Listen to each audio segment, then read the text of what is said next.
Boa tarde. Hoje é o quarto e último dia do seminário, do ciclo Condições do Audiovisual do Nordeste, Materialidade Produtiva e Matéria Poética. A nossa mesa hoje será a última dessa versão, devido a que Orlando Seno, um dos diretores de Iracema, a Transamazônica, e secretário do Audiovisual do Ministério da Cultura, importante articulador da regionalização dos editais de fomento ao setor, não poderá comparecer amanhã devido a uma fratura na coluna. Ligou para desejar bom seminário a todos.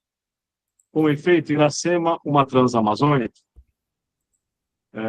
é outro clássico e, ao mesmo tempo, uma espécie de contraponto ao Cabra Marcado para Morrer, o filme que a gente está tentando homenagear aqui de uma forma, digamos, discreta, um pouco invisível, né?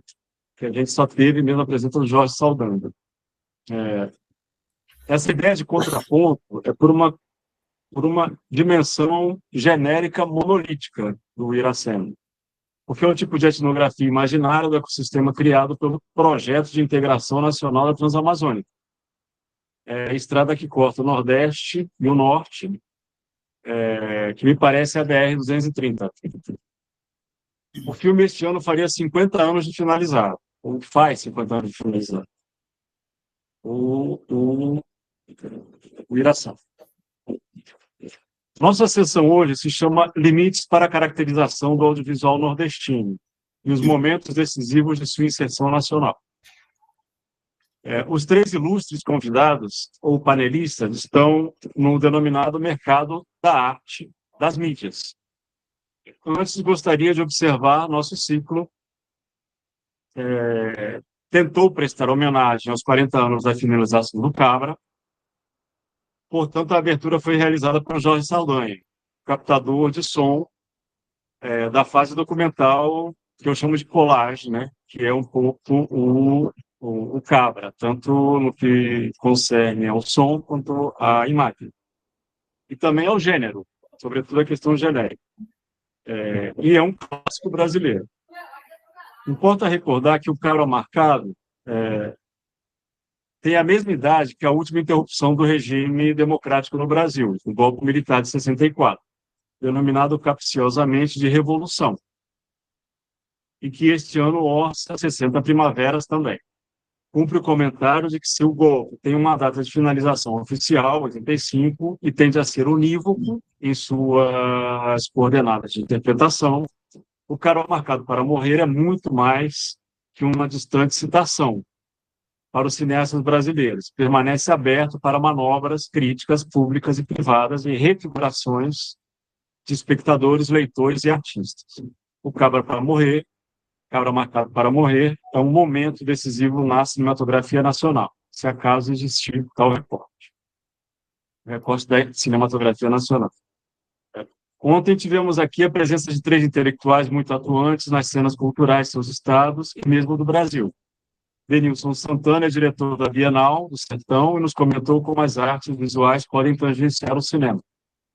O baiano criou a Bienal em 2012. Falamos ainda com o cineasta Valderi Duarte, do Piauí, quem participou de um dos primeiros coletivos de cinema da região, o Mel de Abeia, cuja produção conjunta conta com cerca de 6 filmes em Super 8. Pertence a uma geração posterior à de Torquato Neto, quem dirigiu em Teresina O Terror da Vermelha, em 72, e se tornou uma espécie de clássico do cinema marginal. O pesquisador da UFPB, Lúcio Vilar, também participou ontem com a gente. Ele é fundador do Festival Paraibano Fest Aruanda, e ele comentou que foi desdobrar essa iniciativa de socialização audiovisual para o mundo da internet, com a criação da Aruanda Play, a plataforma do festival que busca se expandir para além dos filmes inscritos no certame.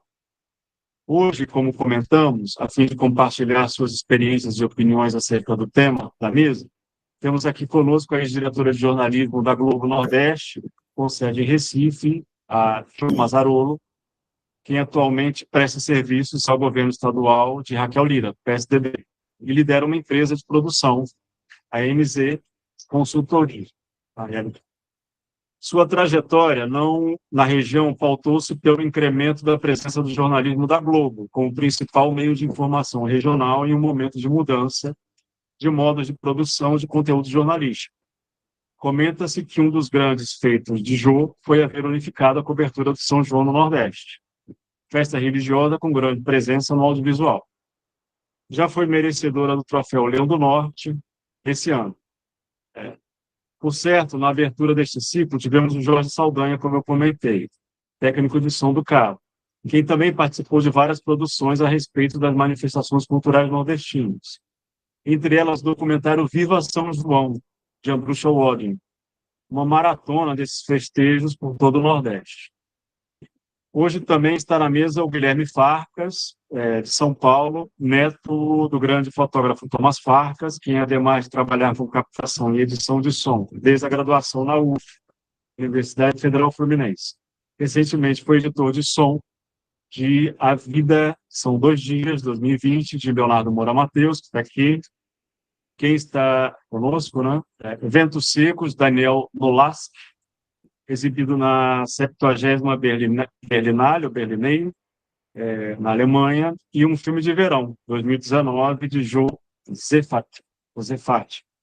Tem inúmeros curtos no portfólio também. Participou de festivais tais como Cannes, Locarno, Festival do Novo Cine Latino-Americano, de Cuba, entre outros. Como diretor de som, foi selecionado para a Berlinale Talents e Buenos Aires Talents. Tem experiência na TV e no campo da arte sonora, colaborou com a artista Regina de Paula com as obras Teco Hall, Brasil, e José Urutau, Guajajá, Ave Fantasma, exposta no Museu de Arte do Rio, no Mar, Rio de Janeiro, e com a artista suíça Verônica Spierenburg, com a obra Mass Fires, própria para plataformas online com paisagens sonoras gravadas durante a pandemia da Covid-19. Em 2015, junto com Jo Zefat, foi curador da Mostra Cinematográfica Sonoridade Cinema, da Caixa Cultural no Rio, sobre som no cinema contemporâneo. Também é docente e colaborador do portal Artesãos do Som. Artesãos do Som.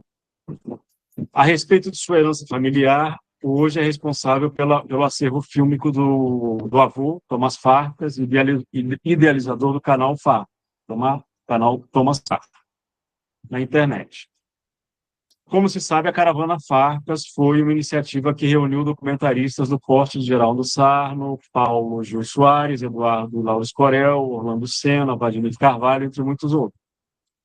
E retratou uma série de expressões consideradas típicas do Nordeste em chave sociológica, antropológica e com grande apuro cinematográfico.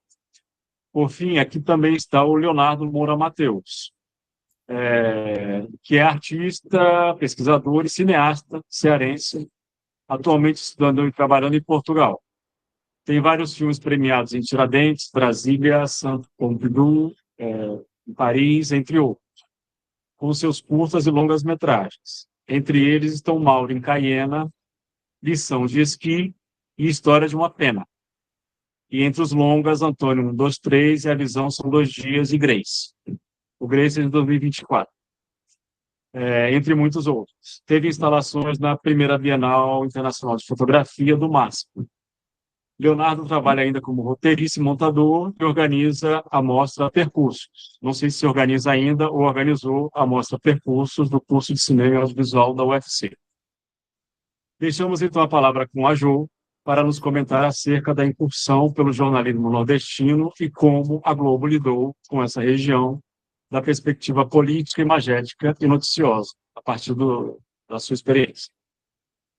Olá, boa tarde. Boa tarde. Obrigada, professor Sebastião, por convidar a gente para participar desse evento. Leonardo, Guilherme, Helder, enfim, Desuit, todo mundo.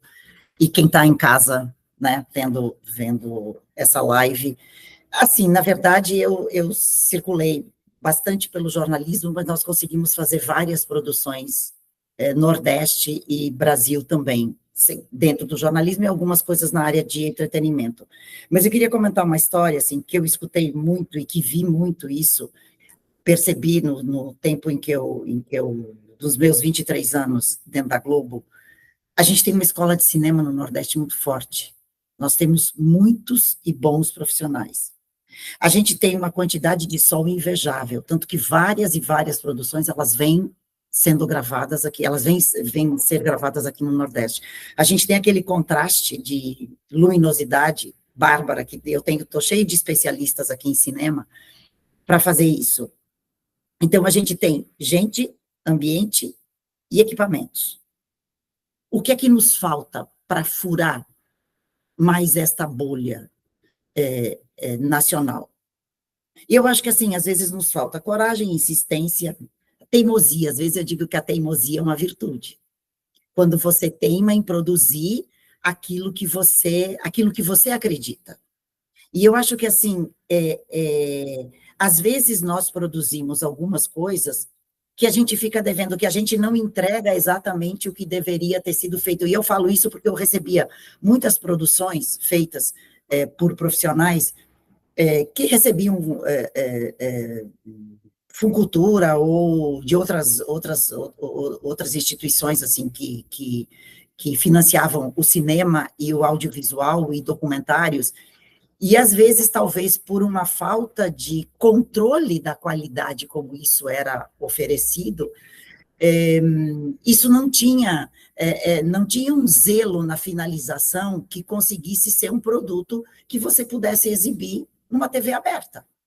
Então, eu acho que, assim, tem muita coisa legal, tem muita coisa muito bem feita que a gente conseguiu produzir de produtoras independentes, porque isso era uma forma da gente contemplar tanto o cinema quanto as outras produções, mas, assim, às vezes ficava faltando um pouco de qualidade, e eu acho que a gente, na medida em que você produz bem aquilo que você tem aqui, você consegue ir adiante. E eu acho que, assim, das premissas que se usa, tanto em televisão, quanto em filme, quanto em audiovisual, você tem aquela história da emoção, da comparação, da observação. Eu lembro de um Globo Repórter de 50 anos da Globo, e aí a história da ousadia. A minha sugestão foi fazer os primeiros 10 anos, 72 a 82, todo em filme preto e branco. Quando eu cheguei e apresentei, a direção disse, meu Deus, o que é que nós vamos fazer com isso? Eu disse, vamos exibir. Mas, assim, qual foi o apelo? Foi o emocional e foi o saudosismo.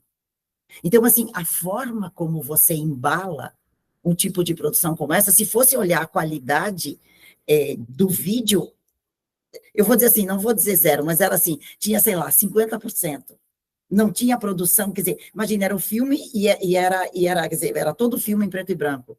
Só que qual era o apelo dessa história? Era a saudade e a emoção de quem tinha vivido. E aí, da onde veio a escolha do que foi exibido? Foi exatamente em cima daquilo que eu escutei a minha vida inteira, durante 20 anos, eu escutei, eu queria ver a Casa Navio, aí eu queria ver, então, assim, você está vendo esse prédio lindo, maravilhoso, moderno? Aqui tinha isso, e aí você mostrava, se descobriu, por exemplo, Garrincha inaugurando um time de futebol, um estádio, na cidade de Paulista, que é uma cidade da região metropolitana, então, assim, você precisa trabalhar muito essas coisas para você poder ter qualidade, eu acho que, e também um pouco de produção. Então, São João do Nordeste foi o quê? Nós começamos fazendo o primeiro, ele era um telejornal, era o que eu sabia fazer, eu vinha do jornalismo. Aí, 2 anos, 3 anos depois, a gente, tipo, por que nós não fazemos mini-docs de 5, 6, 7 minutos? Cada estado faz o seu e a gente exibe. Eu brinco que a gente evolui como espécie, né? Você vai melhorando, vai vendo as coisas. Então, a gente produziu vários mini documentários sobre pessoas, sobre grupos folclóricos, sobre histórias, e assim, Marinês, por exemplo, a gente tem um mini doc de 8 ou 9 minutos, e foi um ano antes dela partir. Então, nós temos qualidade, nós temos produtos, nós temos conteúdo, mas, assim, nos falta, eu acho que, assim, depois de 20 anos, demonstrando essas histórias, e aí uma outra história boa é o espetáculo da Paixão de Cristo, que ele era exibido só em Pernambuco, E aí depois nós começamos a partir para o Nordeste, e agora ele é exibido há 5 anos, eu acho 6, no Norte também, todos os estados da região Norte. Mas aí é a forma que você diz, pô, Fafá de Belém está participando do espetáculo. Por que esse documentário a gente não exibe, ele é exibido em formato de documentário? Por que ele não é exibido no Norte também? Então, assim, você precisa também ser um pouco ousado e correr riscos, afinal de contas, a gente está aqui para a gente correr riscos.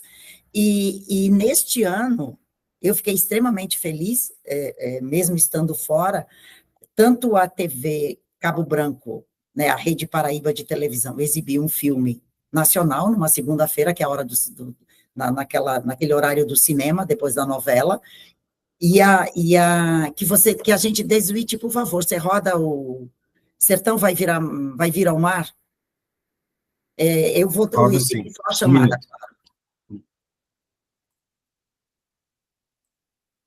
Mas, assim, foi um trabalho de um novo olhar, assumir uma diretora de programação que tem formação em Cuba, que fez, enfim, algumas formações de cinema, ela gosta muito de cinema, e aí ela aproveitou e disse, pô, eu vou aproveitar, fazer, vou oferecer, vou insistir. Ela já tinha começado no ano passado, fez não foi tão aprovado, mas aí esse aqui acabou sendo aprovado também, porque começa um novo olhar, mas esse novo olhar somos nós quem temos que ter.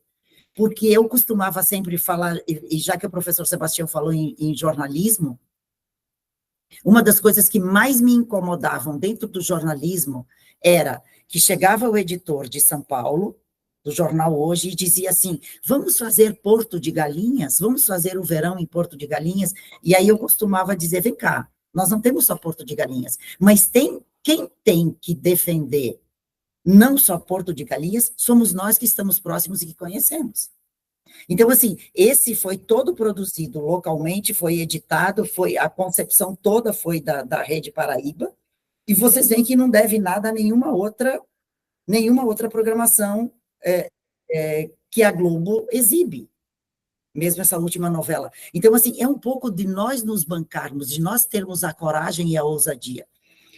Vocês imaginam, o Cariri cearense não foi nem o Ceará todo, mas foi o Cariri cearense com sua religiosidade, com sua natureza, com suas coisas. Então, ele tem um apelo forte de natureza, e a natureza existe. Ele tem um apelo forte de religiosidade, porque mesmo que você não seja católico beato, você vai conseguir olhar para o Padre Cícero como um grande personagem da história nordestina, né? Ele está em quase todas as casas, se a gente circular pelo Nordeste, e assim, a produção foi exibido agora, mas a produção começou em novembro do ano passado, quando tem aquela missa de finados, que é aquela missa do chapéu, a famosa missa do chapéu, e que não deixa de ser uma grande curiosidade nacional. Se você quiser exibir junto, você pode exibir também, que é uma grande curiosidade nacional. Assim, você vai pro Cariri cearense, você tem que passar em Padre Cícero, né? Ele deixa de ser um personagem religioso católico para ele ter toda uma polêmica dentro da vida dele, em relação a ele ter sido prefeito, a ele ter desenvolvido. Diz que o Crato não se desenvolveu porque não aceitou Padre Cícero. Eu acho que eles não chegaram a entrar nessa história, mas, assim, foi outra ousadia que foi preparada, estudada, oferecida, e que tem a qualidade das produções que a Globo tem. E é nisso que eu acredito. Eu acredito muito na ousadia. Os primeiros programas Globo Repórter de São João que a gente fez, nós começamos essa produção, acho que começamos a encontrar datas e a encontrar temas que fossem de um apelo nacional. E tanto que o primeiro a gente inseriu um pouco de São Paulo. E, na verdade, no segundo já disseram, olha, não precisa mais São Paulo, porque não precisa mais inserir São Paulo no programa que vocês produzem. Mas, assim, a história começa sempre dentro da gente. A história começa em a gente se inquietar como nordestinos e oferecer alguma coisa nova. Então, eu fico extremamente feliz que tem 2 jovens aqui do cinema, e aonde vocês podem assim, fazer várias, e eu lembro, assim, de várias produções que foram que foram gravadas no Nordeste. Então, por que as pessoas vêm aqui e a gente não consegue fazer? Então, começa um pouco dentro da gente, assim, um pouco dessa minha fala e dessa inquietação, e ao mesmo tempo dessa coragem que a gente precisa fazer para a gente poder ter produções. E aí a gente fez isso, fizemos Verão, por exemplo, o Verão é exibido na Globo Internacional, e na verdade também são histórias que a gente encontra no Nordeste, que é só você abrir câmera, porque o Nordeste é lindo, tem histórias maravilhosas, e também você encontrar, às vezes, um apelo, vamos chamar, eu não vou, vocês vão achar uma palavra ofensiva, mas não é não, mas às vezes um apelo, e eu vou contar um exemplo de dentro de casa, eu tinha imaginado fazer um programa no Nordeste sobre o inverno, fizemos um sobre o inverno, e aí o diretor comercial chegou e disse assim para mim, o inverno não vende, eu disse, mas o inverno é tão gostoso, é tão bom, você tem um inverno seco, não é o inverno do sul, só que o Brasil tem o apelo do inverno neve, o inverno frio, o inverno geada, o inverno chuva. Aí eu disse, tá bom, vamos chamar de sabores? Eu uso o mesmo conteúdo, quer dizer, o conteúdo de você oferecer um ambiente mais interior, menos capital, né, menos mar, você oferece um produto em que você tem natureza, em que você tem montanha, você tem esportes de aventura, e você tem comida. Então, às vezes, é você também encontrar esse jeito. Isso também foi uma produção que a gente fez, que está no ar até hoje, quer dizer, esse ano acho que acredito que tenha de novo, mas que foi onde você consegue ter uma venda comercial que sustente a sua produção, porque hoje ninguém consegue fazer nada sem que você tenha parceiros que ajudem você nessa produção. Então, acho que é um pouco disso a minha fala, assim, são as minhas inquietações nesse tempo em que eu fiquei na televisão. Você conseguiu fazer todos esses projetos durante a sua estada na televisão ou foi como independente, digamos? Não, todos dentro da televisão, todos na televisão. A gente tem o Verão, a Paixão de Cristo, que acabou sendo norte, e acho que talvez o ano que vem já consiga ser alguma coisa a mais, e na verdade porque o espetáculo, ele é um espetáculo de teatro. Então, assim, é legal você trazer, o primeiro eu fiz com um repórter daqui da Globo, depois eu comecei a pegar, por exemplo, eu peguei esse é o Globo Repórter. Mas em relação, por exemplo, à Paixão de Cristo, ele precisa ser visto não como uma coisa religiosa, mas como um espetáculo de teatro. Eu chamei Pedro Bial. Aí Pedro Bial narrou as cenas assim, dizendo, olha, isso é teatro puro. Ele também é do teatro. E aí depois a gente foi para esses sabores e Globo Repórter a gente fez muitos, fizemos vários Globo Repórter. Fizemos uma série, inclusive, mostrando que o sertão feliz, porque a gente sempre teve aquela leitura de sertão, um lugar pobre, seco, ruim, e nós só encontramos pessoas felizes, porque assim, é você conviver com aquilo que você tem, mas esse olhar, quem tem que dar somos nós. Eu fiz tudo isso dentro da televisão, nos meus 23 anos de Globo Pernambuco. Você conseguiu nacionalizar isso? Sim, foi uma série no Jornal Nacional. Não sei se está no Globoplay, mas as outras todas estão no Globoplay. Certo. E você acha que essa imaginação que você conseguiu convocar aí, ela permanece? Você teve algum tipo de inspiração? Sim, eu acho que assim, a sucessora que ficou, ela ficou comigo durante 18 anos, eu acho. Então, e a equipe também, o time também tem muito essa leitura, assim, você precisa ter certeza daquilo que você tem, você precisa dizer aquilo que o Nordeste é. Porque o Brasil só vai ter um outro olhar se nós colocarmos um outro olhar para o Brasil. Foi muito interessante, assim, e assim, as equipes do Nordeste também conseguiram perceber isso, e o que eu disse, esses dois frutos que entraram agora, tanto o Globo Repórter quanto esse filme, que deve ser o primeiro de outros que vão aparecer, surgiram exatamente dessa história, de, assim, nós precisamos dizer quem nós somos. Perfeito.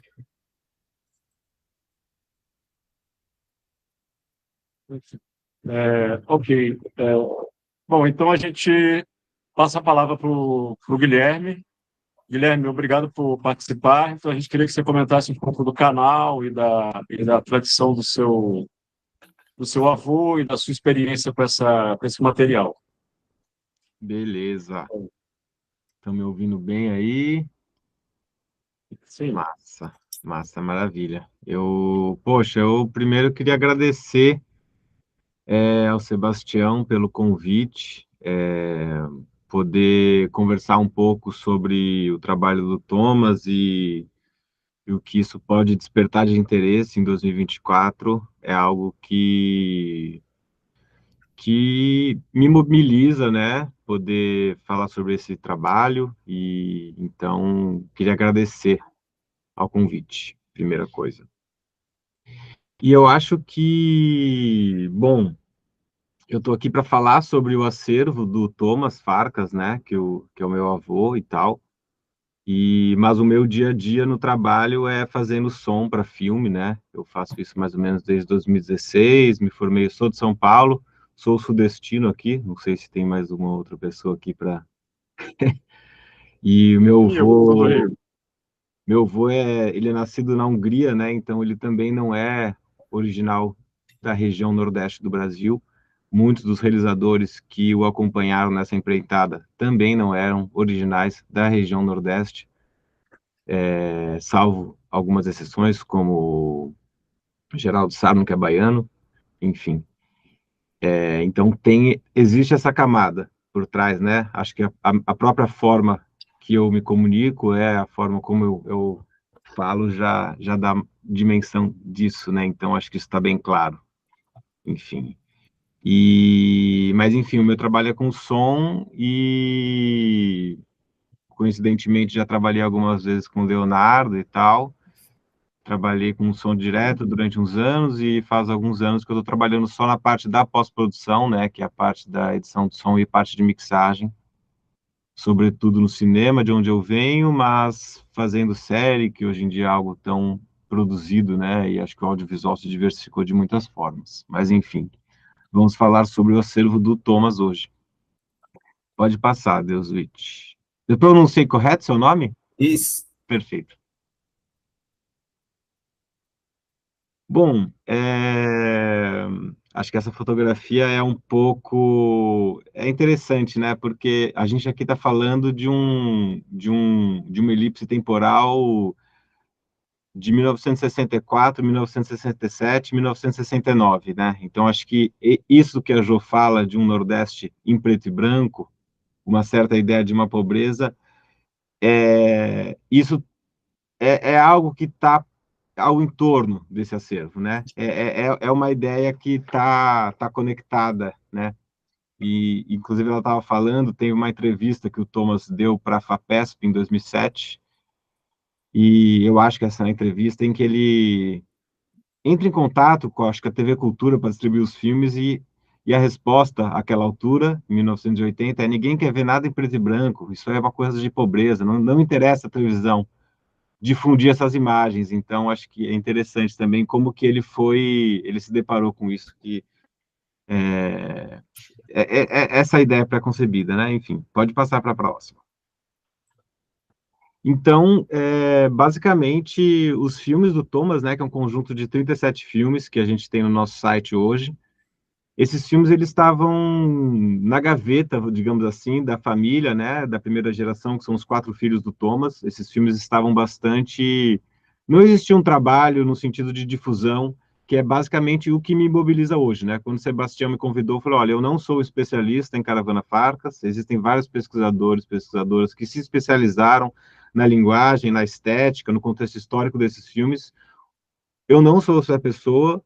O que me mobiliza, sim, é a difusão dos filmes, estratégias para fazer com que hoje a gente consiga ter acesso a esses filmes e pensar possibilidades de discussão, debates políticos, estéticos, históricos, fazer essa ponte para que esse debate exista, né? Então, até 2018, se você colocasse em 2018 no YouTube, Caravana Farkas, você ia encontrar os filmes despejados em vários canais aleatórios, dispersos, com cópias com qualidades duvidosas, e eles não estavam, digamos assim, organizados em um local. E aí, em 2018, eu e o meu irmão, nós falamos, pô, por que que a gente não pega todas essas cópias que nós temos, colocamos online, disponibilizamos gratuitamente, e é isso, vamos fazer isso. Nós fizemos isso em 2018 e organizamos ali 2 eventos de lançamento no Instituto Moreira Salles, que é a instituição que tem um acordo de comodato com o acervo fotográfico fixo, né? Porque o Thomas tem um acervo de imagens fixas bastante expressivo, e esse acervo está temporariamente com o Instituto Moreira Salles, então a gente achou que seria interessante organizar na sede do Rio e de São Paulo esse lançamento, e é algo que a gente não tinha financiamento nenhum, então foi uma coisa bastante modesta, convidamos 2, 3 pessoas ali e lançamos o site em 2018, em maio de 2018, se eu não me engano. Então, basicamente, hoje a gente tem 37 filmes disponíveis no nosso site. Pode passar, Deuswitch, para a próxima. E, inclusive, algo que como eu faço isso no meu tempo livre, digamos assim, a gente lida bastante com os licenciamentos, né? E a gente faz de tudo para entender a necessidade de todos os projetos e perdi a conta de quantos licenciamentos gratuitos nós já fizemos. Por exemplo, um curta-metragem chamado A Morte Branca de um Feiticeiro Negro, foi um filme que nós apoiamos e o material foi todo utilizado sem custos, porque era um filme universitário, um filme super interessante, por sinal.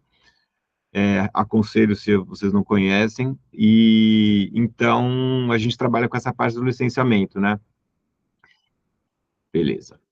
Mas para a critério de um contexto, assim, eu acho que vocês já conheçam, mas enfim, acho que vale a pena pontuar, e eu acho que o Thomas, ele era uma pessoa muito caracterizada por uma ideia de coletivo, e, sob hipótese alguma, as pessoas que fizeram parte desse coletivo não devem ser esquecidas, então fiz questão de trazer o nome dessas pessoas que compuseram esse time, né?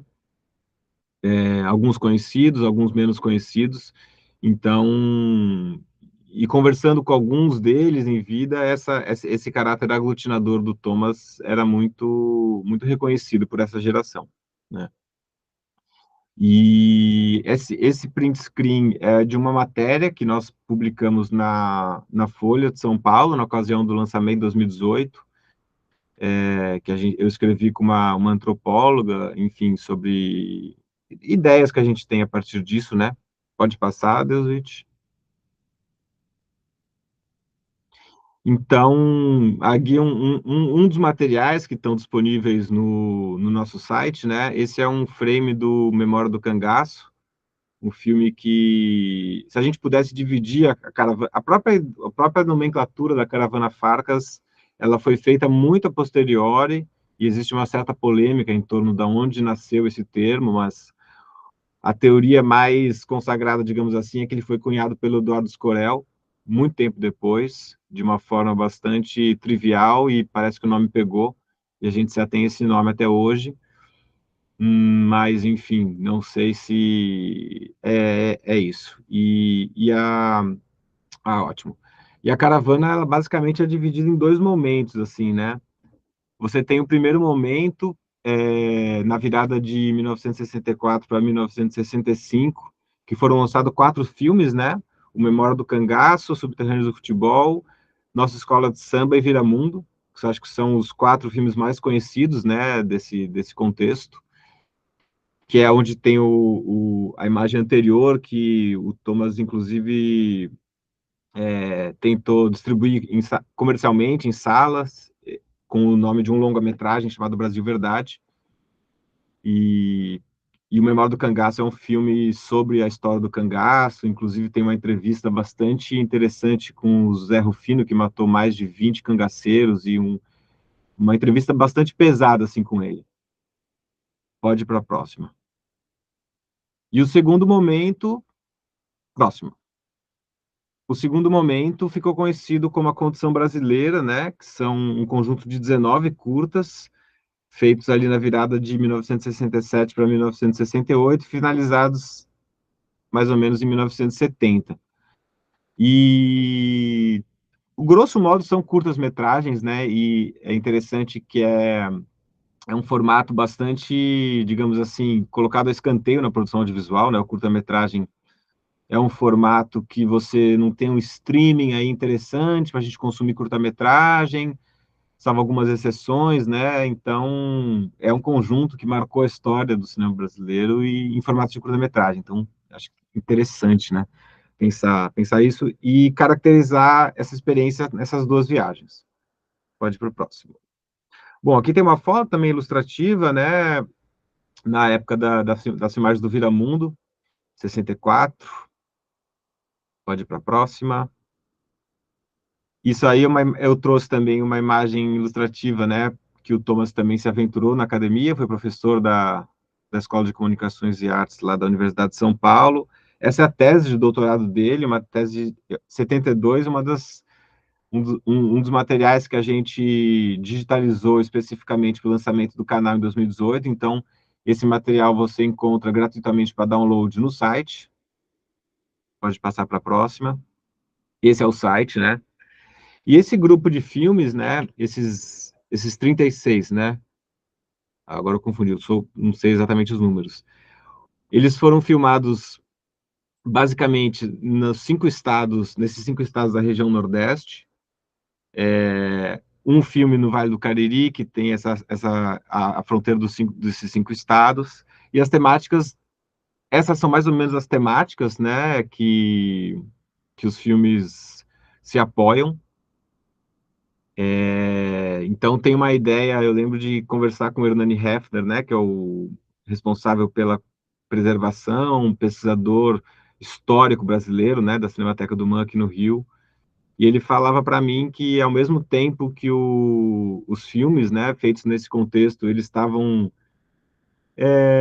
testemunhando coisas que estavam por vias de desaparecer, né, a Casa de Farinha, a Best, várias atividades que estavam em vias de desaparecer, ele estava documentando isso por uma última vez, ao mesmo tempo que ele inaugurava uma estética documental essencialmente moderna, que viria a influenciar o cinema documentário a partir desse momento, né? Então ele está num ponto nodal de olhar para um passado que talvez iria desaparecer e inaugurar um futuro que estava naquele momento sendo ensaiado, né?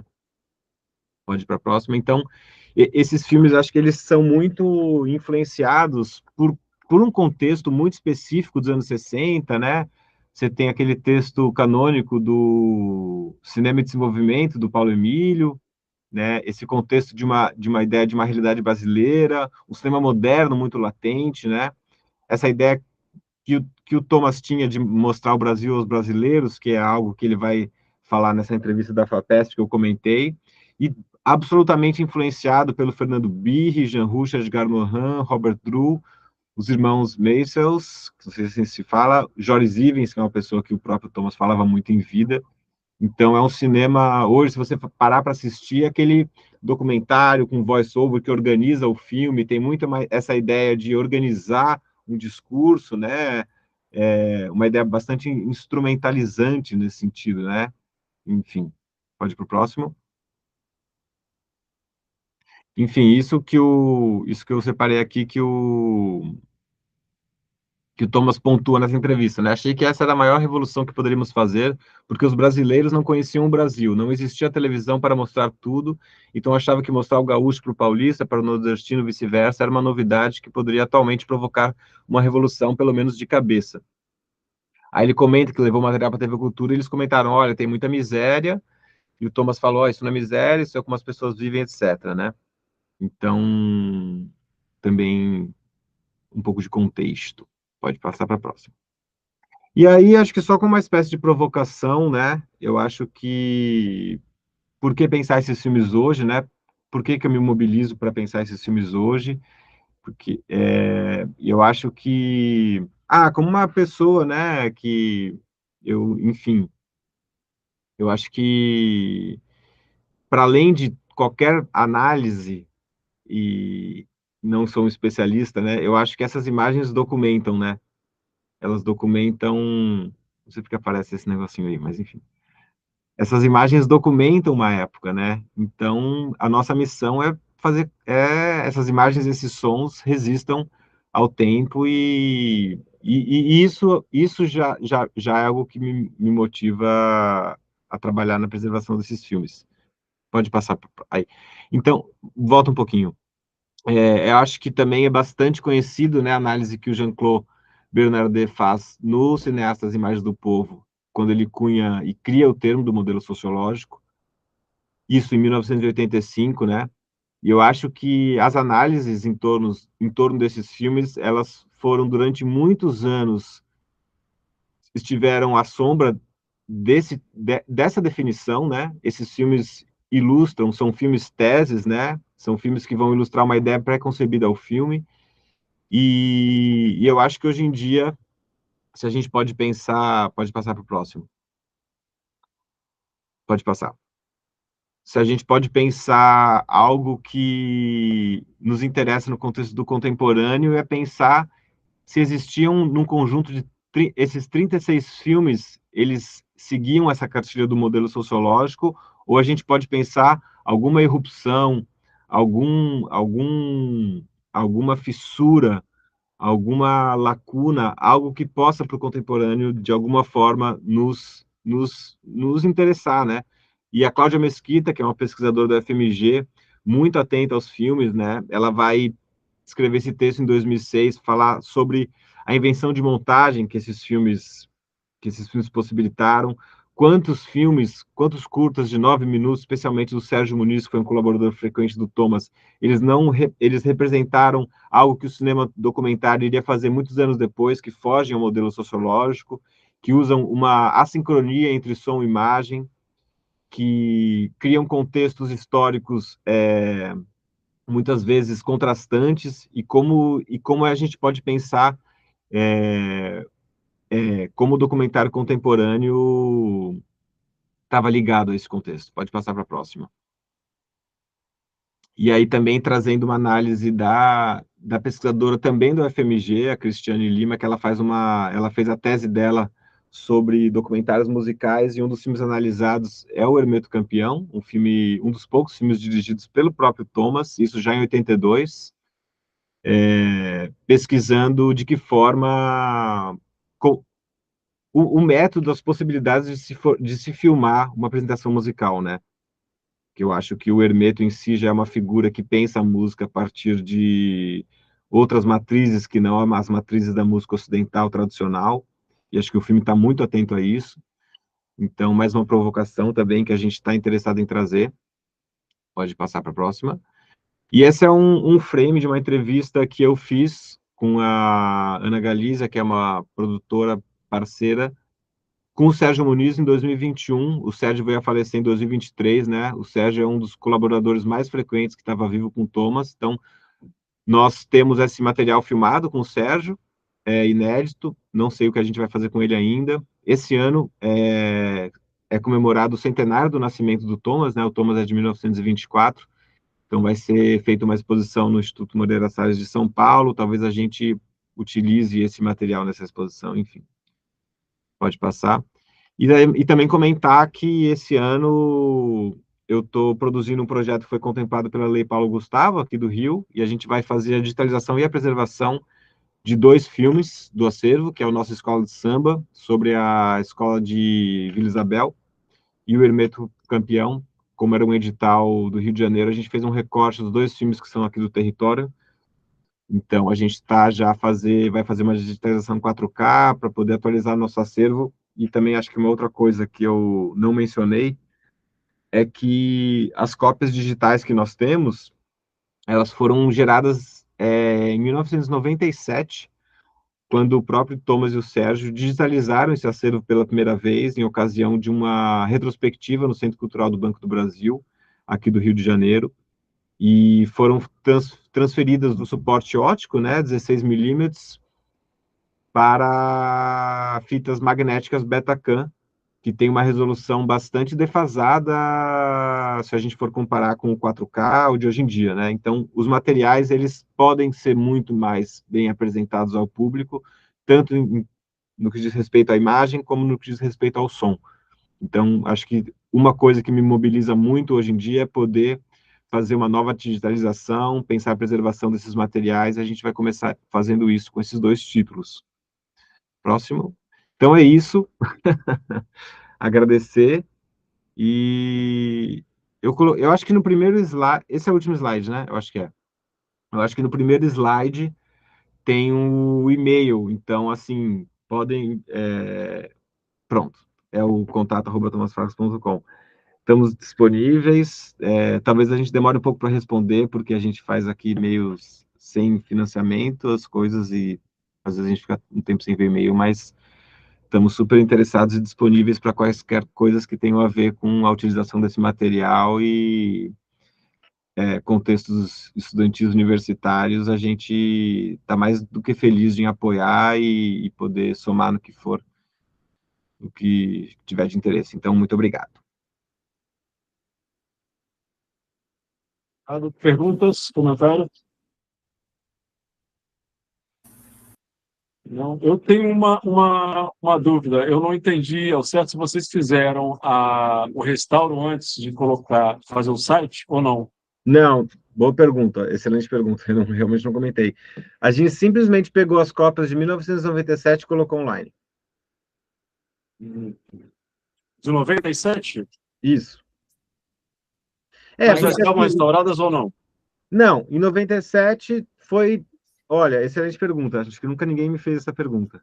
Eu não sei se houve um processo de restauro digital, porque em 97 a manipulação digital da imagem era bastante precária, eu imagino. Vocês até possam me auxiliar nesse sentido. As ferramentas que a gente dispõe hoje são absurdas, muitas baseadas em inteligência artificial. Então, eu imagino que se fez uma digitalização da película para o magnético, sem uma interferência muito grande, porque em 97 havia passado 70, 80, quase 30 anos, é muito tempo, mas os materiais foram muito bem depositados na Cinemateca Brasileira, que é onde os materiais estão até hoje. Então, eu não sei se houve um processo de interferência digital na imagem, eu acredito que não, eu acredito que foi só um processo de mudança de suporte, mas posso estar enganado, vou pesquisar sobre isso, vou até anotar aqui. Muito boa pergunta.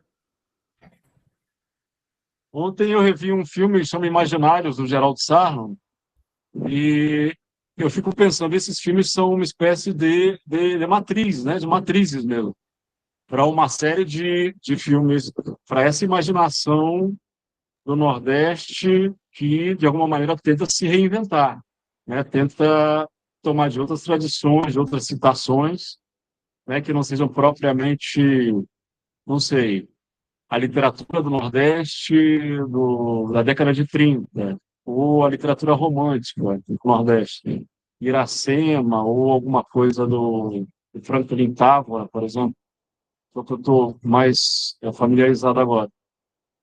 Mas é uma nova modalidade, né? Então, eu acho que esses filmes, enquanto memória audiovisual, para o pessoal que se interessa digamos, pela vertente antropológica, etnográfica e mesmo criativa dessa vertente, né? Mais inclusive que a dos filmes do Geraldo Sarro, Sérgio Muniz, etc., eu acho que são determinantes, são matrizes realmente, né? Pô, acho que é isso, concordo, assim. Eu acho que é algo que nos mobiliza a poder oferecer esse visionamento numa qualidade maior, com certeza passa muito por isso que você acabou de falar agora, né? Poder possibilitar esse acesso e que o novo visionamento, com uma qualidade maior, possa suscitar cada vez mais resgates ao passado, cada vez mais conhecimento do nosso passado, né? Então, eu concordo, assim, tem vários curtas ali que vão estão na mesma linha dos imaginários, assim. A ideia de Imaginários foi realmente só uma inspiração. Professor Welder e a Jo pediram para fazer perguntas. Acho que Helder está primeiro, não é isso? Fica à vontade, Helder. Oi, Guilherme. Só para comentar com você, não sei se você conhece uma iniciativa de uma ONG chamada IDFB, que é a Iniciação de Digitalização de Filmes Brasileiros, e ela é promovida por um estadunidense, William Mark, e uma brasileira chamada Glenys Cardoso, que é formada em comunicação pela UNB. Eles são uma galera bem... Eu trabalhei com eles aqui, no âmbito do estado da Paraíba, no núcleo do departamento de documentação, no DOC, né? E eles têm uma máquina, enfim, tem um processo bem... Não vou entrar em detalhes para não me prolongar, bem interessante, no qual eles fazem essa redigitalização, enfim. Só o Mark, ele está agora na Cinemateca, aí pertinho de você, na Cinemateca como técnico de lá. Enfim. Pô, muito massa, Helder. Com certeza, conheço o William, conheço a Glenys pessoalmente, conheço os dois pessoalmente. O William, ele fez de uma forma bastante... Ele é um querido, assim. Ele se aproximou da gente quando ele ainda morava nos Estados Unidos, antes dele vir para o Brasil, antes da EDFB existir, né, quando era só Cine Limite. Já tinha vários brasileiros colaboradores que escreviam lá, como Rafael De Luna, que foi meu professor na UF, né?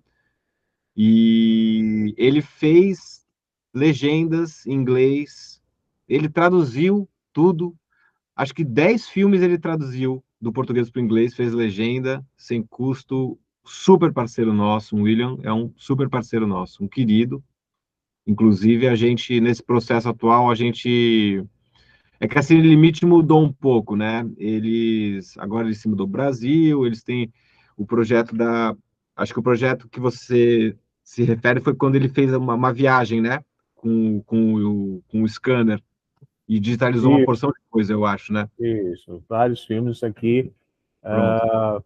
Sobretudo Super 8, em Super 8. Pois é, ele levava o scanner na mala, não era? Exatamente, é uma figura. Sim, sim.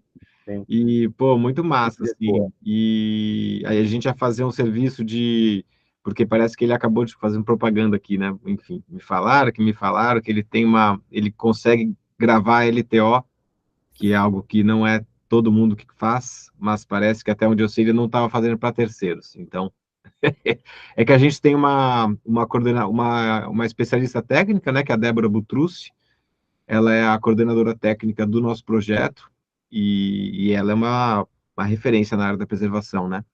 E ela tem nos ajudado muito nesse processo todo, mas, enfim, não vou me alongar aqui. Mas massa seu comentário, Helder. Obrigado. Jô? Só para Guilherme, parabéns, vocês conservaram muito bem. Os filmes que foram usados de 72 a 82, que foi a primeira época, depois tinha muito pouco. A Globo investiu 900 mil para restaurar numa empresa no Rio de Janeiro, que foi a única que a gente encontrou na época que fizesse isso. Mas eles ficam muito melhores, de fato, mesmo acho que guardados, ficam muito bem. Mas parabéns por ter guardado esse tempo todo. Fiquei doida para ver agora. Vou entrar lá para começar a curtir isso. Legal, muito bom. Mas obrigado, João, muito obrigado pelo comentário. Mas isso que você falou desse dinheiro que a Globo investiu foi para um outro conjunto de filmes? Não entendi, ou para esses filmes? Não para esses filmes, para isso, quer dizer, na verdade eram pedaços. E assim, eles estavam todos mal guardados, estavam assim, enrolados dentro de uma caixa, aliás, se dava pouco valor, né, a isso antigamente, e durante um tempo, mas eu como sou alucinada por acervo, tanto... Nossa, a gente tem que trocar contatos. Você sabe que ano foi isso? Que a Globo fez isso? Faz pouco tempo, eu tive uma época, eu vou contar a história inteira, uma crise histérica, e disse, olha, ou nós fazemos isso, ou eu vou fazer o que em outros tempos, em outras emissoras aconteceu, que o povo dava fogo porque ocupava espaço. Mas aí a Globo decidiu investir. Eu vou pesquisar agora, eu vou pedir seu contato para o Sebastião, porque me interessa muito ir atrás desse fio aí. Tá, é muito legal, muito legal o trabalho deles. Pronto, ótimo. Então, tá bom? maravilha. Muito obrigado. Guilherme, eu tenho uma pergunta até no sentido do que a Jo falou, né? Que tá doida para ir já ver os filmes e tal no canal. O canal exige algum tipo de cadastro, de login, de acesso? Ele é acesso 100% livre? Tá. Perguntei porque, Tudo, assim, ontem a gente falou sobre o Aruanda Play, né? Que, assim, exige só um cadastro, e-mail, senha e tal, para você assistir logado, acho que para controlar acessos, algo do tipo, não sei. Mas era essa a pergunta mesmo, se tem algum tipo de acesso, nada. Tudo livre. Digitou o site e tá os filmes lá. tomasfarcas.com, tudo livre, gratuito. Não sei até quando, porque eu que estou gerindo isso aí, eu não tenho muita noção das coisas. Então a gente jogou tudo lá e quer que todo mundo assista. Então, tá lá. E se você Nós quiser usar para fazer agradecemos. qualquer projeto, me escreve que a gente te manda, você... Enfim, a gente está aí. A ideia é deixar o mais fácil possível o acesso. Perfeito, obrigado. Agradecemos por isso. Professor? Bem, obrigado. Oi, fala. Não, pode seguir. Obrigado, Dazi. Obrigado, Guilherme. Então, a gente passa a palavra para o Leonardo. Boa tarde. Se puder comentar, então, a sua experiência no Ceará e fora do Ceará. Boa tarde, gente. Na verdade, boa noite aqui. Eu estou em Lisboa, onde eu vivo, desde 2014. Eu tenho que agradecer primeiramente o Sebastião pelo convite. Eu também tenho que agradecer a Jo também pela primeira fala e para o Gui, né? O Gui é um grande amigo, é um companheirão de trabalho e de vida, assim. A gente já fez 2 longas e 3 curtas, 2 curtas juntos. E, enfim, quem sabe vai vir mais coisa aí pela frente. Veremos. Eu tô, eu tô aqui em Lisboa, porque em 2014 eu sou natural de Fortaleza, mas eu tô aqui desde 2014, porque eu vim estudar, eu vim fazer um mestrado na Faculdade de Belas Artes, um mestrado em arte multimédia, e foi basicamente nesse contexto que eu fiz meu primeiro longa, né, o Antônio 123. Mas, na verdade, eu tô fazendo filmes desde 2010, no primeiro semestre da faculdade, do Cinema e Audiovisual da UFC, eu sou da primeira turma do curso, e desde o primeiro semestre eu me aventurei em fazer filmes, fazer os filmes com as pessoas com quem eu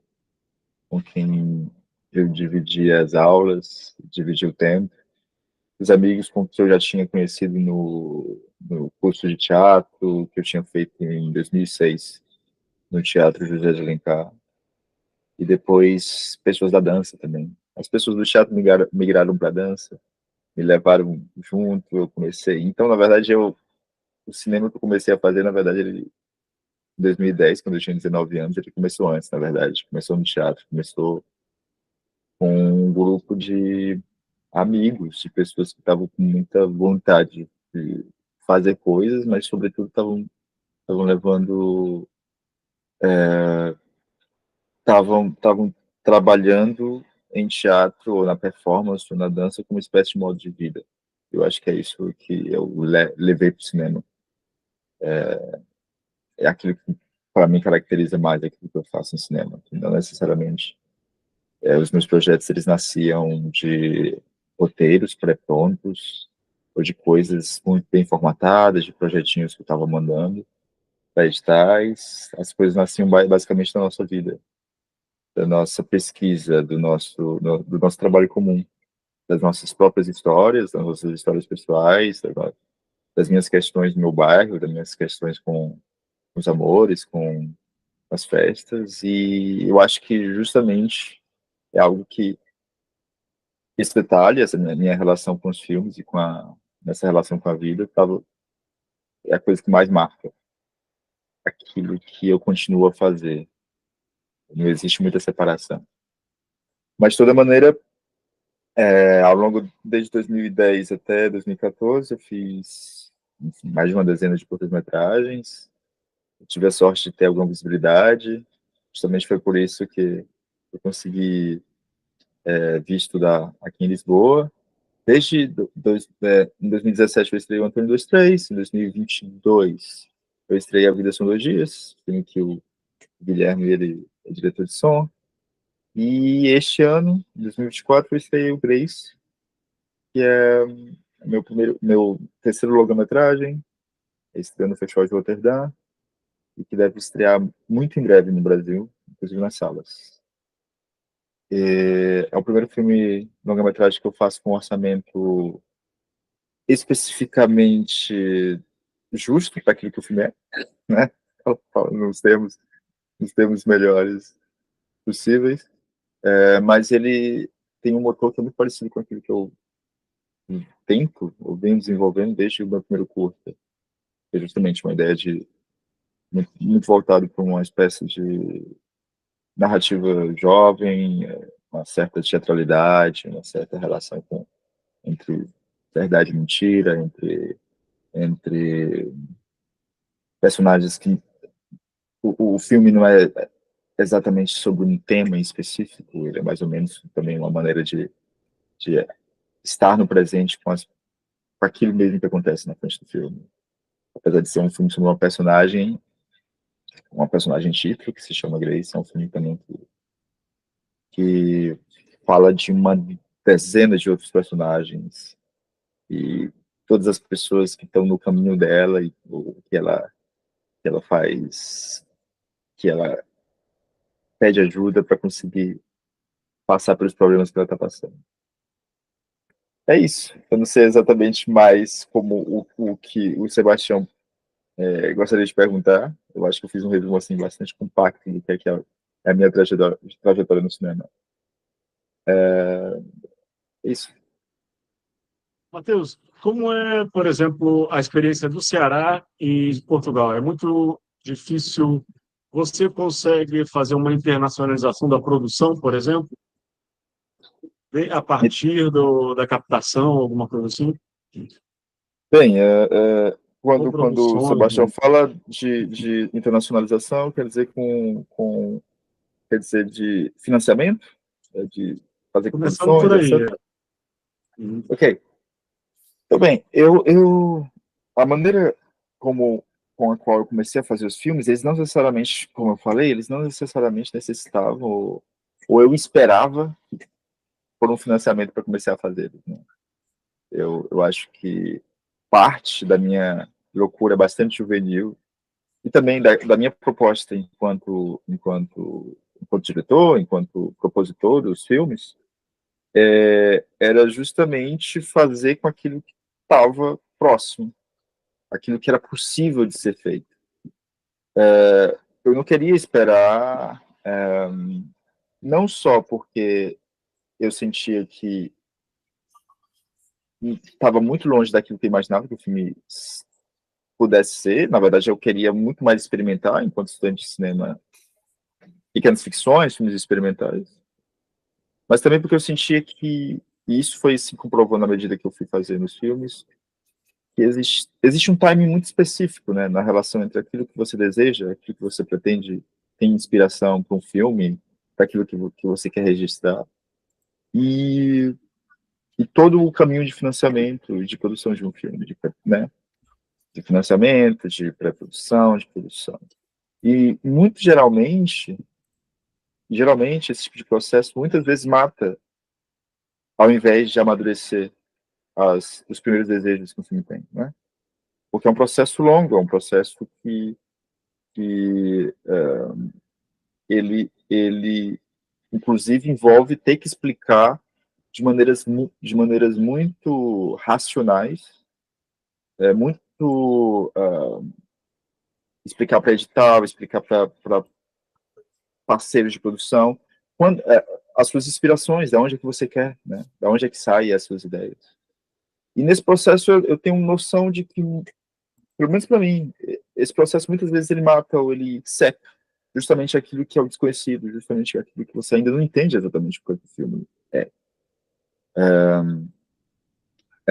E para mim era muito importante, porque, enfim, eu estava tentando fazer filmes no começo da faculdade que nascessem das minhas experiências, dos meus problemas, das minhas questões.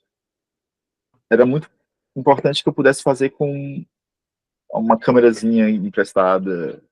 E enfim, eu tive A minha sorte é que eu tinha muitos amigos ali na faculdade que podiam me emprestar pequenas câmeras, sabe?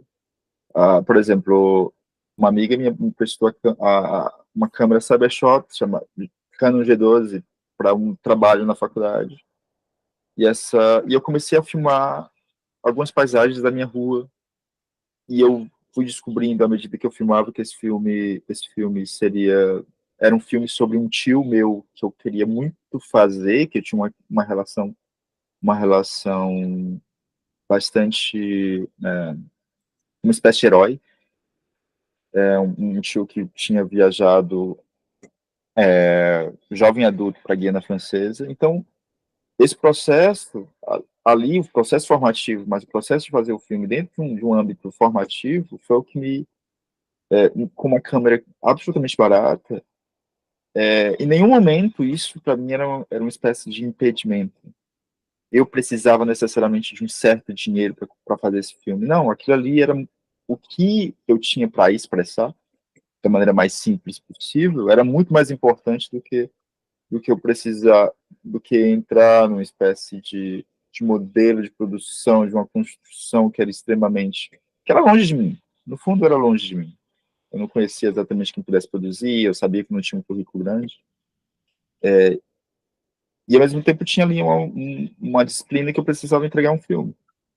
Então, eu comecei a fazer esse filme virou Mauro em Caiena, que foi o primeiro filme que passou fora do país, é um filme que ganhou prêmios importantes, ganhou o prêmio em Paris, ganhou o prêmio em Florença não, ele ganhou o prêmio em Paris, ele ganhou em Montenegro, ganhou coisas no Brasil, e de repente aquilo ali, que era feito de maneira muito privada ali, né, no meu quarto, com um computador muito pobre, aquilo ali ele ganhou uma espécie de mais pessoas começaram a prestar atenção naquilo. Mas ao invés, né, de começar a investir a partir desse momento, a partir de agora eu preciso de dinheiro, a partir de agora eu preciso de estar dentro de uma espécie de sistema que tem a possibilidade que eu possa fazer filmes com melhores condições. Eu acho que aquilo que me pegou foi justamente a possibilidade de que esses filmes pudessem expressar as questões que eu sentia, as coisas que eu vivia. E eu tinha a sorte, justamente, de ainda estar no âmbito, enfim, isso foi no segundo ano da faculdade, quando eu fiz Mauro Itanha, eu ainda fiquei mais 2 anos na faculdade. Eu tive a sorte de eu ter ali ainda amigos comigo, ali eu ainda tinha estrutura não havia, porque eu era da primeira turma, né? A estrutura veio depois que eu saí da faculdade. Mas, de toda maneira, eu tinha pessoas que tinham uma câmera, um computador, e eu tinha amigos atores, eu tinha uma sorte de ter pessoas extremamente talentosas perto de mim. Então, na verdade, aquilo que eu estava fazendo era uma espécie de reunião, não era simplesmente um filme, era uma espécie era mais do que um trabalho colaborativo, ou mais do que um filme feito de coletivo. Era uma espécie de... A experiência que a gente vivia de vida era o próprio filme também. A gente vivia e o filme era uma espécie de documento da nossa vivência. Claro, né, isso eu estou falando de algo que já não é a mesma coisa hoje. Eu estou falando de 10 anos atrás, mais de 10 anos atrás, quando eu comecei a fazer filmes. Hoje eu tenho outro tipo de experiência, justamente, eu fiz Trial Grace e tal, que é um filme que tem um outro tipo de estrutura, etc. Mas esse método, ou pelo menos esse motor, essa inspiração, sem dúvida foi a coisa mais fundamental para aquilo que eu continuo a desenvolver dentro do cinema.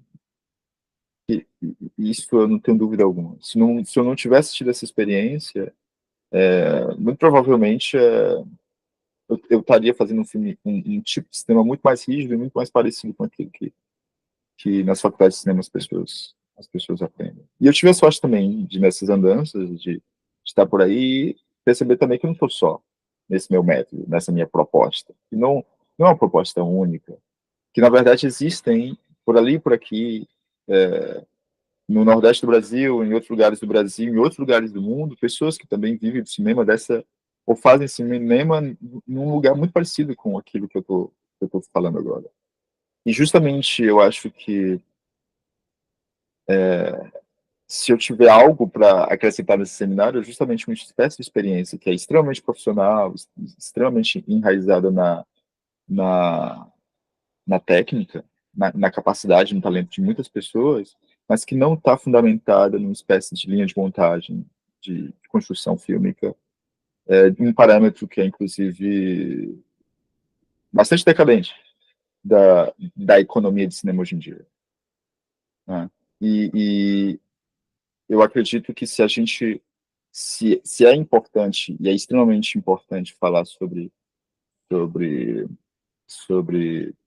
financiamento e sobre modos de produção no Nordeste, a gente também tem que pensar o que é que a gente perde quando a gente tenta imitar modelos pré-existentes, modelos que estão em crise, inclusive.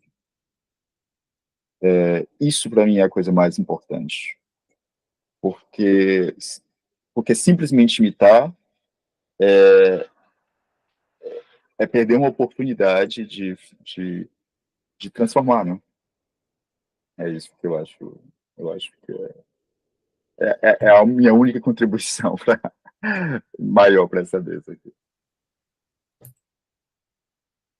Perguntas? Eu posso falar, professor? Eu acho que você é muito modesto na área. Eu acho que essa é uma, pensando até no que a gente teve assim anteriormente, né? Foram tipos de contribuições diferentes ao longo do seminário, mas ainda mais nesse foco do Nordeste, esse modo de fazer com que tem, né? Não necessariamente pela escassez, mas pelo que você fala, você não pensava como escassez, mas como que você tinha, né, de fato. E você queria fazer e o recurso, né, material, técnico, não sei se era exatamente a isso que você referia, mas ele não era uma limitação, né? Eu acho que isso é importante para todo tipo de produção, né? Assim, eu, como alguém que vem da literatura, que é um meio que não exige quase nada de recursos, né? A gente só precisa ter lápis e papel, pensar o cinema dessa forma também, que não se é necessário tantos recursos, abre um leque de possibilidades para quem está iniciando, principalmente, né? Então, era mais um comentário do que propriamente uma pergunta. Mas isso é belíssimo, o que você fala. Mas, principalmente, eu acho que o mais importante para mim é também a gente focar algo muito importante para mim é o quê? Não é que a gente trabalha com o que tem só por uma questão estética ou porque a gente necessita muito de fazer cinema. É também porque aquilo que a gente tem, a gente vê valor. É porque aquilo que a gente tem, a gente vê que é algo que a gente não vê. É aquilo que de fato é nosso, aquilo que a gente consegue de fato não só falar, mas também tentar se perguntar, que a gente se pergunta sobre será que isso pode ser assim? Será que e se isso for contado dessa maneira? Primeiro de tudo, existe algo que quando a gente é muito honesto com a gente mesmo em relação a uma história, a gente vai ser original, né? Se a gente for ser muito honesto mesmo, mas o mais difícil é ser honesto com a gente mesmo, né? Isso é a parte mais difícil. Aí o outro detalhe que eu acho que também é muito importante, que é tipo assim, principalmente nos últimos anos no Brasil, principalmente em relação ao streaming, etc., né? Há uma espécie de impressão muito forte que a indústria audiovisual tem muita grana. A gente também a gente vê, a gente conhece a quantidade de precariedade que está ligada a tanto dinheiro que está sendo investido. E quando eu falo precariedade, é precariedade dos trabalhadores, é precariedade das pessoas que trabalham no cinema. Porque quando eu falo precariedade, eu falo assim, não é só a rotina de trabalho, mas também as condições específicas em que umas pessoas ganham muito dinheiro dentro dessas circunstâncias, pessoas que ganham muito pouco. Tem trabalho para todo mundo, mas as condições de trabalho são muito difíceis, são muito díspares.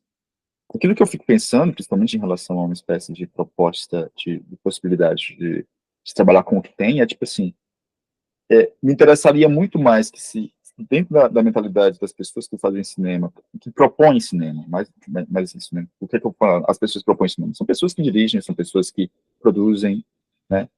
Que dentro da mentalidade delas existisse muito menos imagens e muito menos qualidade de câmera e muito mais investimento em pagar bem as pessoas. E muito mais investimento em conseguir fazer com que uma semana do set fosse cortada, em termos de roteiro, e que esse dinheiro, que se aumentasse o salário das pessoas que estão trabalhando no filme.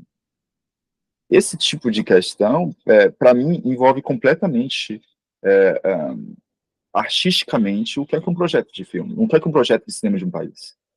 O modo como se investe muito mais em tecnologia ou no valor de produção de um filme e muito menos nas pessoas, isso para mim é muito gritante.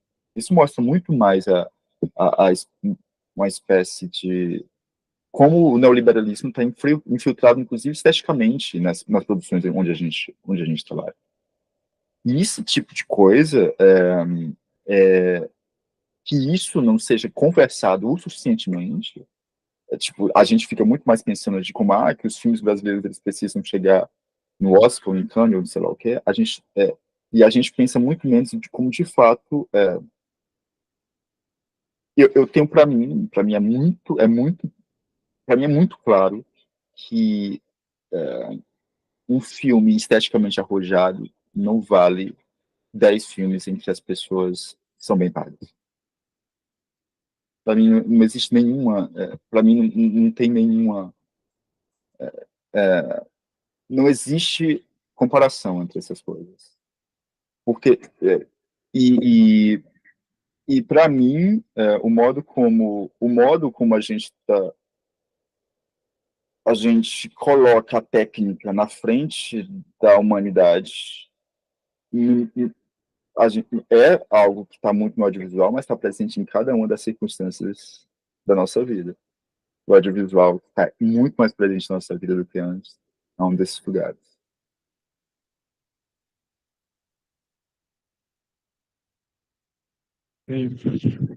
Essa disjuntiva, né, ética e estética, eu acho que ela é muito presente no Nordeste, né? Uhum. Eu acho que é uma coisa muito material aqui, né? Essa noção de subdesenvolvimento, terceiro mundo, de imperfeição, parece que é inerente ou endógeno, né? Assim, ao Nordeste. E não é. Na verdade, talvez exista, sim, uma maior sensibilidade com esse tipo de Sim. questões. E, Sebastião, eu vim morar num país que é o Nordeste da Europa, né? Portugal, né? Tipo, e quando eu falo isso, é tanto no aspecto econômico, quanto no sentido também estético. Portugal é um país que tem uma poesia e um cinema grandioso, sendo do tamanho que ele é, e sendo tão e tendo uma língua que não é falada no resto da Europa. Então eu acho que também a minha realização aqui do que é o cinema português, e também do que é o cinema brasileiro visto de fora, me faz ter uma convicção maior do que de como se perde muita coisa na tentativa de conseguir se comparar, tentar se comparar esteticamente, em termos de produção, aquilo que é produzido em Hollywood ou na França, ou em São Paulo. Porque quando você liga do streaming e você vê uma série que é feita na França, ou nos Estados Unidos, ou em São Paulo, ela tem a mesma luz. A língua é diferente, mas as pessoas falam, as cenas têm o mesmo batimento, tem o mesmo tempo, as histórias parecem mais ou menos a mesma. Isso para mim essa espécie de pasteurização das narrativas é algo que não é algo que me preocupa, porque na verdade quando você liga, mas é algo que só mostra o quanto está mais parecido com publicidade, né? Os filmes, as séries, as coisas hoje em dia. Porque quando você liga a TV e vê o comercial, os comerciais são todos iguais. E hoje as séries, né? Os filmes também estão meio parecidos com os comerciais. Então eu falo isso na esperança de pensar também que eu estou falando sobre o lugar onde está o dinheiro, né? Quando na verdade existem muita coisa que está rolando e que forçosamente, existe muita gente que também está ali na disputa por esse dinheiro, que está ali nas séries, nos filmes, tem muita gente que vem que tem outro tipo de visão, mas fazer essa coisa virar é um processo, é um processo. Vamos ver se a presença cada vez massiva, de cada vez mais espalhada, de pessoas que não tinham as histórias contadas dentro desses projetos, essas histórias, elas vão de fato mudar, ou que essas pessoas vão ser mudadas por essas histórias. Entende? Isso eu acho que é muito importante, é que a gente não perca a intensidade política com que a gente vive as histórias que a gente propõe. Sim. Sei, eu acho que para mim tá perfeito. O que vocês acham? Lógico. Alguém tem alguma dúvida? Algum comentário a fazer? Não, eu só Guilherme, tenho quer falar cer- alguma coisa pessoalmente? Eu só tenho certezas, depois daquela frase dele, aqui, aquilo que a gente tem, a gente vê valor, para mim, é daquelas frases, assim, que eu concordo e acho que é sensacional, assim, se você esperar as condições ideais para você fazer as coisas, você não faz absolutamente nada. E foi com esse espírito, assim, que eu sempre trabalhei para a gente poder produzir histórias que realmente fazem sentido, né? E eu acho que eu só queria comentar que, sendo uma pessoa que é do Sudeste, mora no Sudeste, né? A minha Você é de São Paulo ou formação. do Rio? Eu sou de São Paulo, mas eu me mudei para o Rio para fazer faculdade, eu estou aqui há 13 anos. A minha formação audiovisual, o cinema cearense era o principal cinema que a gente via como horizonte criativo, assim. Então, eu lembro que teve na Caixa Cultural, em 2012, uma mostra chamada Cinema de Garagem, organizada pelo Marcelo Iqueda e Delane Lima, em que a gente viu filmes que a gente ficou meio... Em uma das mesas, um cineasta falou, olha, amanhã vai ter o Festival Brasileiro de Cinema Universitário, que era o encontro que acontecia no Rio, que a gente ficava muito ligado, e ele falou, ó, vai ter um filme de um diretor chamado Leonardo Moura Mateus, que eu acho que é imperdível. E aí, todo mundo falou, beleza. Nós fomos à sessão, o filme foi exibido, chamava Charizard, e a gente saiu da sessão assim, nossa, pode fazer filme assim? Todo mundo ficou muito em choque, assim, porque é um filme bastante simples, é um filme... E a gente ficou... mexeu muito comigo esse filme, assim, bastante. E a gente ficou, então, sei lá, o cinema cearense, para mim, no meu descobrimento, o que era cinema, para mim sempre foi um cinema que eu tinha muito respeito e muito carinho, muita admiração. Especificamente ali no começo da segunda década dos anos 2000, né? E acho que o Léo está um pouco inserido nesse contexto por tudo que ele falou. Então, essa minha anedota aí, eu acho que eu queria... Eu lembro que marcou, muita gente estava comigo nessa noite. Obrigado, Gui, João, quer comentar alguma coisa? por essa lembrança que na verdade é isso. Eu não conheci o Guilherme até algum tempo depois, alguns anos depois, mas assim como era muito importante para mim, foi uma noite, ou foi muito importante para mim mostrar o Charizard, foi muito importante para mim perceber também que aquilo que eu estava fazendo, que claro, era meio tosco, era um filme feito com uma câmera emprestada do Samuca, era um trabalho da faculdade, foi um filme que eu fiz num dia com a galera, Breno na câmera, Mariana montou e tal, fazendo direção de arte, Elisa, Luquinhas, uma galera, Luquinhas fez o som, né? Lucas Pedro de Carvalho fez o som do Charizard. Então, para mim, aquilo ali era a minha vida, né? Era um trabalho da faculdade, ao mesmo tempo aquilo ali contava uma história da minha vida, aquilo que eu estava sentindo, etc. A gente estava ali juntos, a gente conseguiu fazer um filme em 12 horas, no final eu lembro de estar assim, sentado no chão, bebendo uma garrafa inteira de Coca-Cola, assim, quase que uma espécie de...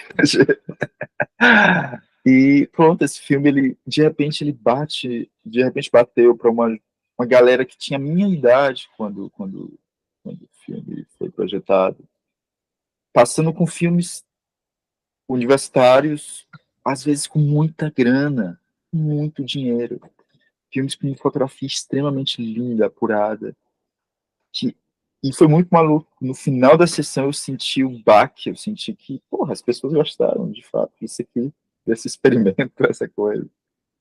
E mais importante do que a coisa da celebração é a coisa de, eu não estou tão sozinho, a gente lá do Ceará não está tão sozinho assim. Na verdade, isso aqui não é só nosso. Tem gente que que isso aqui bate, que isso aqui faz sentido, que se conecta a isso aqui. E isso isso foi um momento muito importante, assim, eu ganhar amigos nessa jornada. Eu percebi pessoas com quem eu podia dialogar e que eu podia ir ainda mais fundo naquilo que eu fui aos poucos desenvolvendo. O Gui é uma dessas pessoas. E eu acho que vale a pena mencionar também só uma coisa minúscula, só para pontuar um pouco essa presença do Ceará lá na nossa formação na UC, é a Vila das Artes, né? Eu acho que a Vila das Artes é um projeto pedagógico que a gente sempre tinha, a gente via César Migliorin, João Luiz Vieira, foram professores que foram dar aula na Vila e voltavam, o projeto pedagógico da Vila sempre influenciou muito a gente, assim, Alexandre Veras, pessoas que passaram por lá, então o que estava sendo feito na UFC, acho que, enfim, muita coisa, assim, pessoalmente me marcou e uma geração minha, assim, também.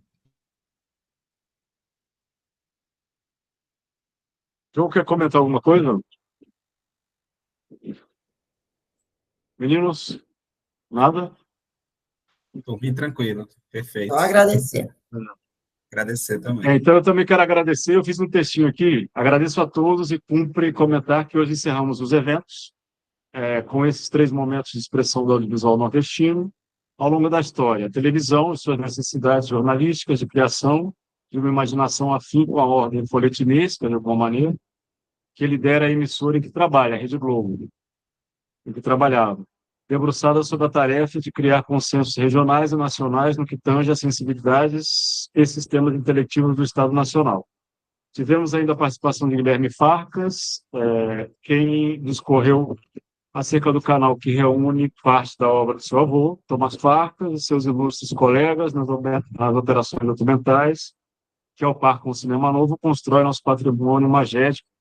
E, finalmente, o Leonardo Moura Mateus, o diretor cearense da nova safra de artistas com experiências multimídia transformadoras da tradição nordestina, nacional e alinhando esse legado em uma linguagem cada vez mais universalizada.